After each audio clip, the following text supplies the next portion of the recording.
Section 5, Other Basic Lessons. Chapter 13, Self-Control. Prepare children for life and its duties. Well may the mother inquire with deep anxiety as she looks upon the children given to her care. What is the great aim and object of their education? Is it to fit them for life and its duties, to qualify them to take an honorable position in the world, to do good, to benefit their fellow beings, to gain eventually the reward of the righteous? If so, then the first lesson to be taught them is self-control. For no undisciplined, headstrong person can hope for success in this world or reward in the next. Train the child to yield. The little ones, before they are a year old, hear and understand what is spoken in reference to themselves and know to what extent they are to be indulged. Mothers, you should train your children to yield to your wishes. This point must be gained if you would hold the control over your children and preserve your dignity as a mother. Your children quickly learn just what you expect of them. They know when their will conquers yours and will make the most of their victory. It is the veriest cruelty to allow wrong habits to be developed, to give the law into the hands of the child and let him rule. Do not gratify selfish wishes. If parents are not careful, they will treat their children in such a way as will lead the children to demand attention and privileges that will call for the parents to deprive themselves in order to indulge their little ones. The children will call upon the parents to do things for them, to gratify their wishes, and the parents will concede to their wishes, regardless of the fact that it is inculcating selfishness in their children. But in doing this work, parents are wronging their children and will find out afterwards how difficult a thing it is to counteract the influence of the education of the first few years in a child's life. Children need to learn early that they cannot be gratified when selfishness prompts their wishes. Give nothing for which children cry. One precious lesson which the mother will need to repeat again and again is that the child is not to rule. He is not the master, but her will and her wishes are to be supreme. Thus she is teaching them self-control. Give them nothing for which they cry, even if your tender heart desires ever so much to do this. For if they gain the victory once by crying, they will expect to do it again. The second time, the battle will be more vehement. Never permit display of angry passions. Among the first tasks of the mother is the restraining of passion in her little ones. Children should not be allowed to manifest anger. They should not be permitted to throw themselves upon the floor, striking and crying because something has been denied them which was not for their best good.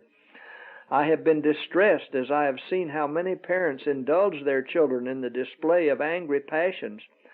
Mothers seem to look upon these outbursts of anger as something that must be endured and appear indifferent to the child's behavior. But if an evil is permitted once, it will be repeated, and its repetition will result in habit, and so the child's character will receive an evil mold. When to rebuke the evil spirit? I have often seen the little one throw itself and scream if its will was crossed in any way. This is the time to rebuke the evil spirit. The enemy will try to control the minds of our children, but shall we allow him to mold them according to his will? These little ones cannot discern what spirit is influencing them, and it is the duty of parents to exercise judgment and discretion for them. Their habits must be carefully watched. Evil tendencies are to be restrained, and the mind stimulated in favor of the right. The child should be encouraged in every effort to govern itself. Begin with the songs of Bethlehem. Mothers should educate their children in their arms after correct principles and habits. They should not allow them to pound their heads on the floor. Let the mothers educate them in their infancy. Commence with the songs of Bethlehem. These soft tunes will have a quieting influence. Sing them these subdued tunes in regard to Christ and His love. No wavering or indecision. Perverse temper should be checked in the child as soon as possible, for the longer this duty is delayed, the more difficult it is to accomplish. Children of quick, passionate disposition need the special care of their parents. They should be dealt with in a particularly kind but firm manner. There should be no wavering or indecision on the part of the parents in their case. The traits of character which would naturally check the growth of their peculiar faults should be carefully nourished and strengthened. Indulgence of the child of passionate and perverse disposition will result in his ruin. His faults will strengthen with his years, retard the development of his mind, and overbalance all the good and noble traits of his character. An example of parental self-control is vital. Some parents have not control over themselves. They do not control their own morbid appetites or their passionate temper. Therefore, they cannot educate their children in regard to the denial of their appetite and teach them self-control. If parents desire to teach their children self-control, they must first form the habit themselves. The scolding and fault-finding of parents encourages a hasty, passionate temper in their children. Weary not in well-doing. Parents are too fond of ease and pleasure to do the work appointed them of God in their home life. We should not see the terrible state of evil that exists among the youth of today if they had been properly trained at home. If parents would take up their God-given work and would teach self-restraint, self-denial, and self-control to their children, both by precept and example, they would find that while they are seeking to do their duty so as to meet the approval of God, they would be learning precious lessons in the school of Christ. They would be learning patience, forbearance, love, and meekness, and these are the very lessons that they must teach to their children. After the moral sensibilities of the parents are aroused and they take up their neglected work with renewed energy, they should not become discouraged or allow themselves to be hindered in the work. Too many become weary in well-doing when they find that it requires taxing effort and constant self-control and increased grace as well as knowledge. To meet the unexpected emergencies that arise, they become disheartened and give up the struggle and let the enemy of souls have his own way. Day after day, month after month, year after year, the work is to go on till the character of your child is formed and the habits established in the right way. You should not give up and leave your families to drift along in a loose, ungoverned manner. Never lose control of yourselves. Never should we lose control of ourselves. Let us ever keep before us the perfect pattern.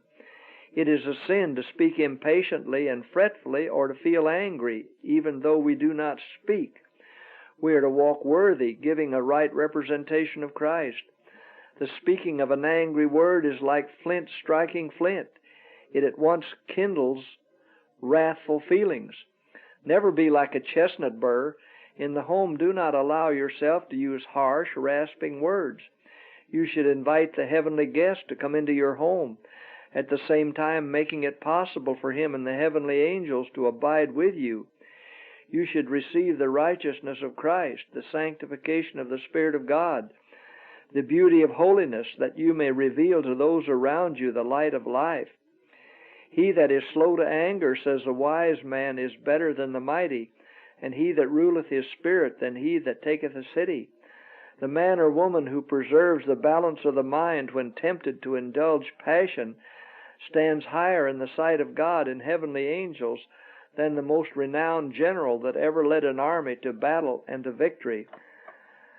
Said a celebrated emperor when on his dying bed, "Among all my conquests there is but one which affords me any consolation now, and that is the conquest I have gained over my own turbulent temper." Alexander and Caesar found it easier to subdue a world than to subdue themselves. After conquering nation after nation, they fell, one of them the victim of intemperance and the other of mad ambition.